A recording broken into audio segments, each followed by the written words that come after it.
Et comment c'est le marché du travail au Japon pour, on va dire pour les noirs? Ou même pour On va les dire, étrangers en on quelque va dire sorte? au Japon, il y a une différence. Je sais pas dans quel pays tu vis là. Tu vis en attends, c'est quel pays tu vis là? En Allemagne. En Allemagne. Mmh. La différence en Allemagne, je sais pas comment c'est, mais en France, il y a des non-dits en fait. Tu vois, quand tu vas postuler par exemple à une offre d'emploi, tu vas pas être pris, mais on va pas te dire exactement pourquoi.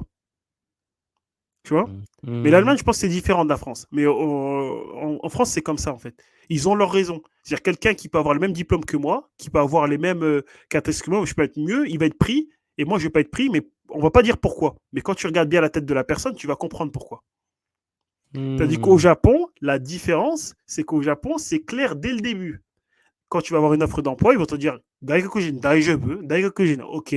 C'est-à-dire, est-ce que les étrangers, c'est bon? Est-ce que les étrangers, c'est pas bon? Ça va être marqué direct. On veut des Mmh. étrangers, on veut pas d'étrangers. Ça va être marqué clair et net sur les offres d'emploi. Mais ça en Donc, Allemagne, c'est quand tu vas. discriminatoire. Tu as pas le droit de faire ça. Ouais, mais ici, eux, ils pensent pas comme ça au Japon. Ouais. Moi, je trouve que, honnêtement, je trouve que la mentalité japonaise, elle est mieux que la mentalité européenne. Pourquoi? Parce que eux, il y a pas de faux semblants. Par exemple, si tu postules à une offre qui recherche un étranger, si tu postules, tu vas être employé. Moi, j'ai jamais eu de problème pour avoir du travail. Jamais, il n'y a aucune journée que je suis resté au Japon pour avoir du travail. Et quand je dis travail, c'est toute forme de boulot. Parce que moi, je m'en souviens, pour le peu de temps que que je suis retourné en France après avoir fini mon master, j'avais un master. J'avais un master, je parlais 3 langues couramment.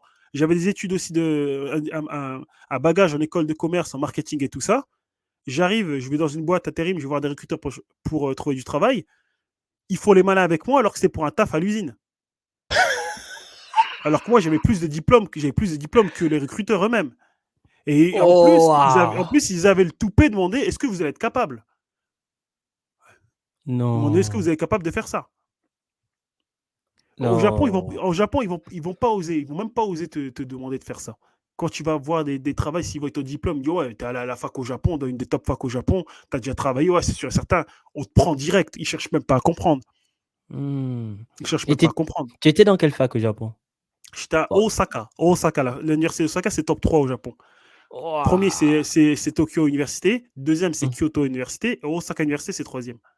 Donc Ouais, moi donc toi, aussi, tu es la crème de la crème, quoi. voilà, au Japon, ils sont beaucoup sur le nom de l'université. Beaucoup sur le nom, des trucs, le prestige. Ils aiment bien ça.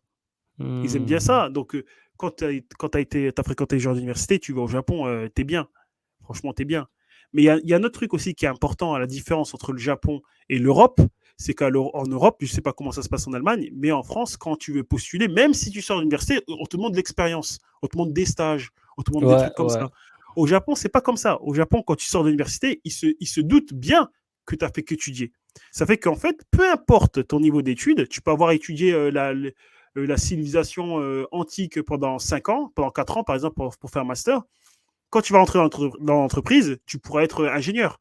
Pourquoi? Parce que l'entreprise, en fait, au Japon, c'est tu rentres dans une entreprise et tu restes le plus longtemps possible dedans. Donc, ça ne les dérange pas de prendre quelqu'un qui n'est pas fort dans ce domaine, vu qu'il va être formé dans l'entreprise, en fait. En fait, Mmh. tu rentres dans une entreprise en entry position. C'est-à-dire que tu rentres en position d'entrée, ça veut dire en Mmh. new grade, c'est-à-dire qu'en nouveau diplômé, c'est qu'ils vont Ouais. prendre même 1 an à te former et après, tu vas apprendre dans l'entreprise.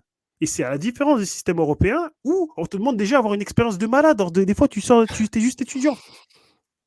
Au Ouais, Japon, c'est c'est pas vrai. comme ça. Moi, j'ai travaillé dans l'immobilier au Japon. J'ai jamais travaillé dans l'immobilier en France. J'ai même pas fait des études de l'immobilier en France. J'y connais rien.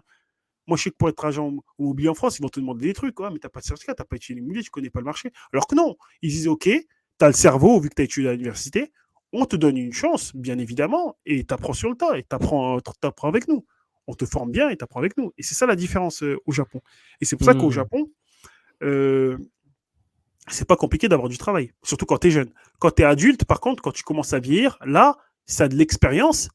Tu as beaucoup d'années d'expérience en Europe, tu vas venir au Japon, ça va être aussi intéressant parce que tu auras ce bagage avec toi. Mais ce qui va pas être intéressant au Japon pour immigrer, pour s'installer, pour s'expatrier, c'est si tu arrives sans rien, sans parler aucune langue, sans diplôme, sans expérience. Là, tu fonces dans le mur. Là. Ouais, ça, c'était un peu ma prochaine question. Là, Est-ce que tu c'est fonces dans le mur facile de si tu fais ça. trouver le travail au Japon, lorsqu'on ne parle pas japonais? Quand tu parles pas japonais, oui, ça va. Ouais. Quand tu parles bien anglais et quand tu as l'expérience. Ah ouais. Parce que Donc, toutes les personnes qui ont, moi que je connais, qui ont des gros salaires, qui ont des bonnes positions dans les entreprises japonaises, ils parlent pas japonais. Quand tu es des places de manager dans des grandes. En fait, il y a des multinationales, il y a ce qu'on appelle des gaishike et tu mhm, as les entreprises japonaises. Gaishike, c'est les entreprises avec des fonds internationaux. Ceux-là, tous les management, les hautes positions, ils parlent pas japonais. Tu vois, ils parlent anglais. mhm, Mais les autres oui, quand c'est, en fait, plus c'est bas, j'ai l'impression que plus c'est bas, plus ils vont te demander du japonais. Plus c'est haut, plus c'est international, plus il y a des fonds, plus c'est global. Là, on va te demander que l'anglais. Donc, si tu mhm, as, si t'as l'expérience et tout ça, tu n'auras pas besoin de japonais. Mais si tu n'as pas l'expérience et que tu n'as pas de niveau d'études, là, il va te falloir du japonais. Mais quand même, tu seras en compétition avec des japonais ou avec des compétitions avec d'autres asiatiques étrangers, mais eux qui ont un niveau beaucoup plus haut que le japonais. Tu pourras jamais être au même niveau qu'un japonais parce qu'en plus, ils vont se dire, si tu es au même niveau qu'un japonais, tu n'as que le japonais comme langue, bah, on t'en prend un japonais, pourquoi je devrais te prendre toi? Eux, quand ils voient mhm. un étranger, ils s'attendent que l'étranger parle bien anglais. Minimum, c'est le minimum à savoir l'anglais.